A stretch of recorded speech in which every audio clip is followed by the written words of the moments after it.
So, Dave, you and your team are nominated at the Emmys for Best Children's Program for Star Wars Rebels. What does that recognition mean for you and for all the people who worked so hard on this series? Huh. It's amazing. It means a lot. I think the biggest thing for me is that it's such a great thing, as you said, for the entire crew and for everybody that works on this project.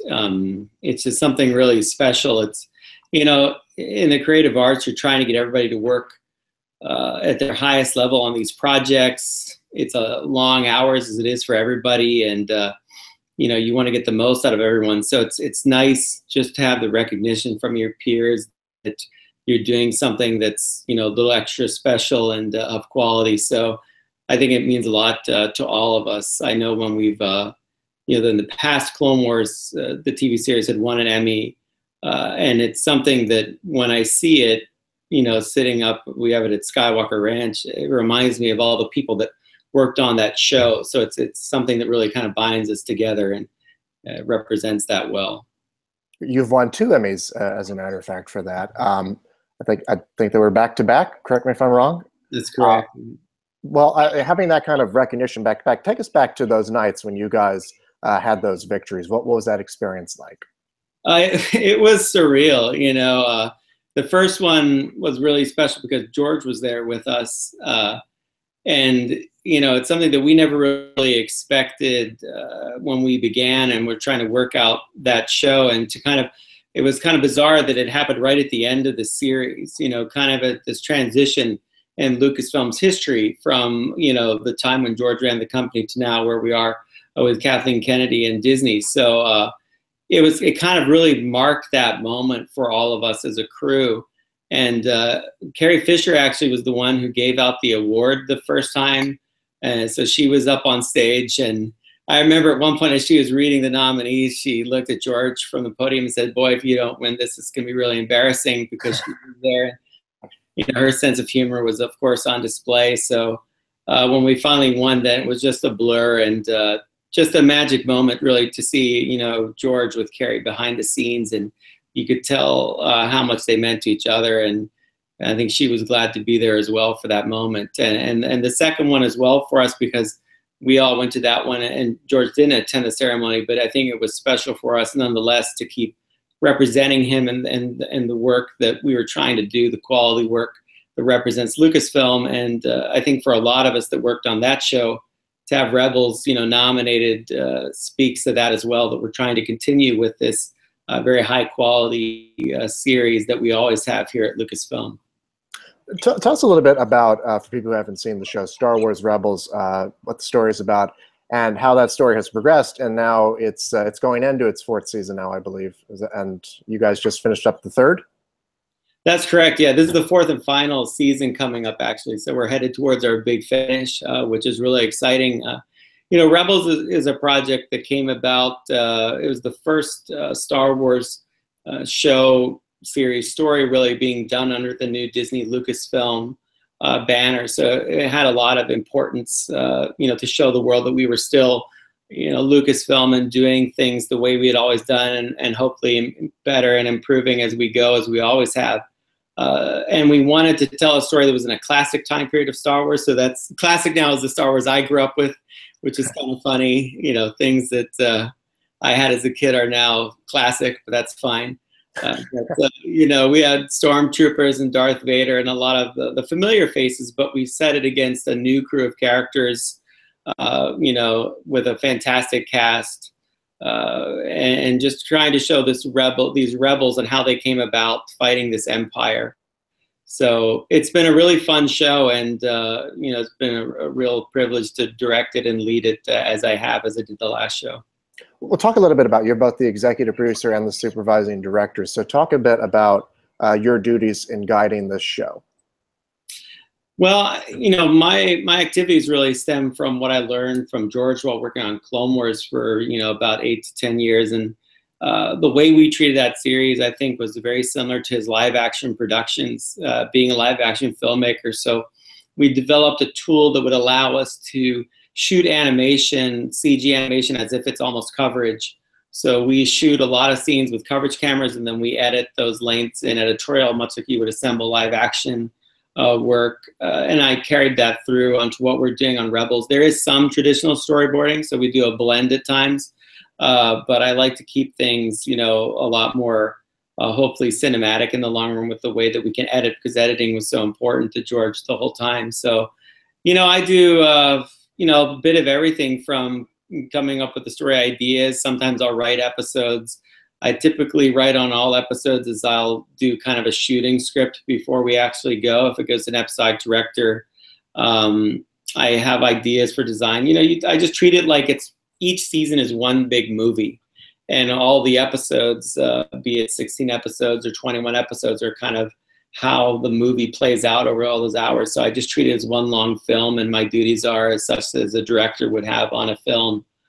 So it's really fun. I mean, you know, I'm playing with the greatest Star Wars toys in the galaxy, basically. So it's a lot of fun.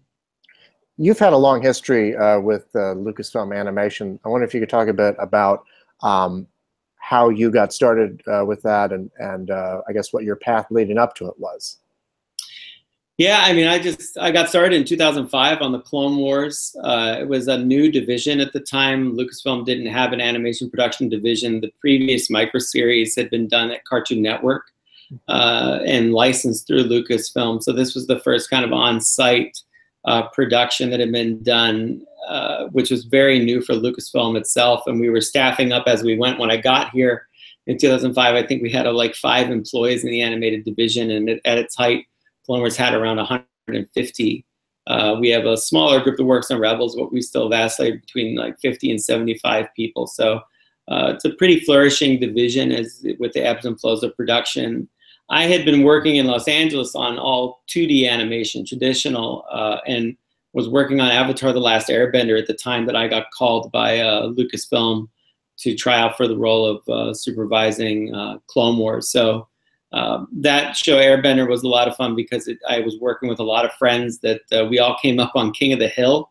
That was our the first thing I worked on in Los Angeles, which was a lot of fun. And I always go back to it because I'll say that probably in the beginning, I learned the most and made the most friends in those early days on King of the Hill. And something about it being a very kind of 3-camera system originated sitcom made it very strong. It was really well written as a series, which made it really fun to do episodes. And I did storyboarding and assistant directing on that, and got to work with some really, you know, great people like Wes Archer and Laura McMullen, you know, just along the way, and learned a lot. So somehow, you know, I made that jump from King of the Hill all the way through. I worked at Disney Television Animation for a while on a couple different series, and then eventually Nickelodeon Airbender, and then Star Wars. So it's been a strange path from beer drinking Texans on a fence to the Force. But, you know, the main reason I got this job was I always used to talk about Star Wars at work wherever I went.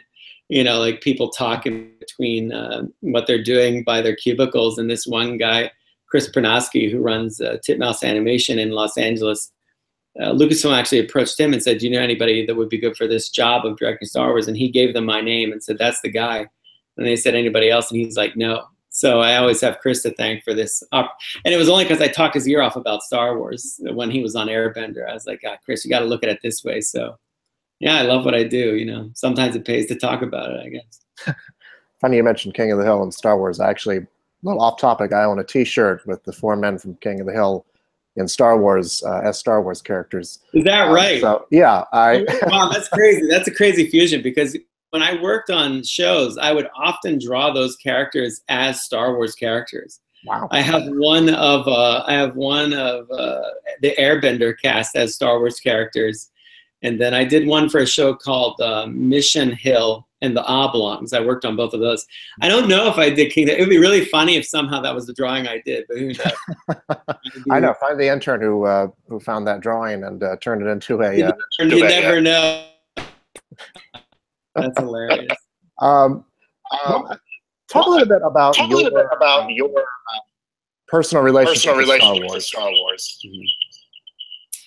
Well, people ask me what it was like to be a fan a lot, or a fan when I was a kid, and I was explaining to them, but there was no such thing, right? Because I was just a kid, and I was lucky to grow up with Star Wars. I grew up during the heyday of kind of George Lucas and Steven Spielberg creating just incredible entertainment, and all of their stories had this incredible sense of wonder.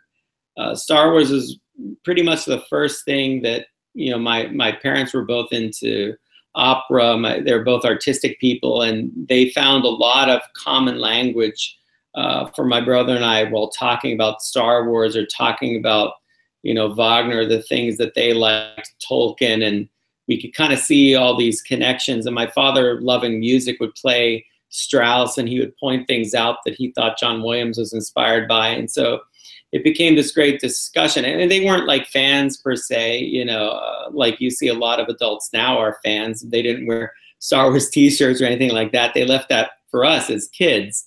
But it was just part of the fabric of being a kid. You know, we didn't call it being a fan. Star Wars figures were the first kind of action figures I really remember owning. And a lot of people have that strong connection and have passed it on over the years. And I think what's most interesting is how just vibrant Star Wars is even today. You know, it's still very powerful. The movies hold up incredibly well. And the storytelling is just so strong.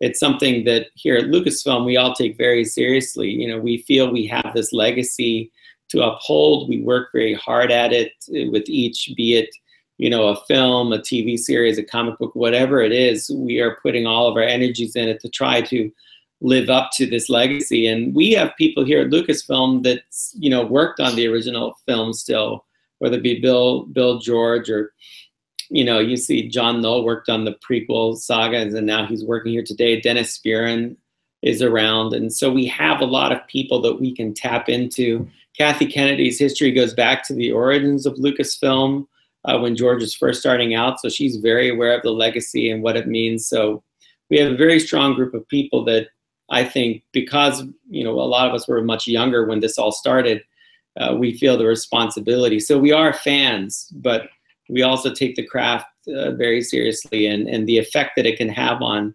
people and families in particular. It's also interesting to see how many different kinds of stories have been spawned just from this one trilogy of films. What do you think makes it such a fertile ground for new ideas like Star Wars Rebels or the Clone Wars, you know, 40 years after the original film came out? Yeah, I don't know. I think it's just, it inspires. You know, it just inspires your own creativity, and people like different things about each of the movies. And some people like, you know, the prequel, some people like the original movies. There seems to be a type of Star Wars movie for almost everybody. There's definitely a character for everyone. And, you know, when I started Clone Wars, one of my fears was that we would run out of story ideas, but we never did. We certainly never did. And then we began Rebels, and we've just been, you know, moving really swiftly. And it's been 4 seasons now I'm working on. And it was my decision to actually end that series because I wanted people to have a feeling that we got somewhere, and that there was a completion of an idea, that we paid off their loyalty for viewing all these episodes and making these journeys with characters like Ezra and Sabine. So, you know, but there's no end to it. It's just the only limit to your imagination. That's true of anything in our field, you know. I think Star Wars just particularly inspires you. So you have to like find new ways to do things and grab the viewers while honoring what came before. But the biggest thing in the creative arts is you're only limited by your own creativity. People like to get on budgets and stuff like that, but that's not really a limitation. Again, but you can be creative within the boundaries of that. Budgets are just reality, and it's how you use your time and your money that really helps define your own creativity. So I've been fortunate over the years to work with a team of people that they love what they do so much, they just want to make it great no matter what our limitations are. Well, thank you so much, and congratulations once again on the nomination. It was a pleasure talking to you. Of course, thanks so much. So nice to be here. Thanks so much. Appreciate it. You're welcome. Have a good one. You too.